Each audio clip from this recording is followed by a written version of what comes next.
Васил Петлешков. Той е български революционер, водач на априлското въстание в Брацигово. Работи като аптекар, занимава се с търговия и е активен участник в обществения живот на града. На 20-годишна възраст се присъединява към революционната кауза. Избран е за председател на местния революционен комитет, основан от Георги Бенковски.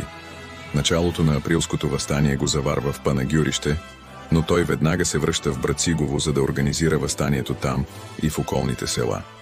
Той демонстрира изключително лидерство и храброст. Местни чорбаджии предават Петлешков на турците след разгрома на въстанието. Жестоко е измъчван, като е разпитван и горен между три огъня. Издъхва в покрайнините на Брацигово. Негови са думите: "Сам съм, други няма." Наследството на Петлешков живее в България, където той е запомнен като национален герой. Училища, улици и обществени институции носят неговото име.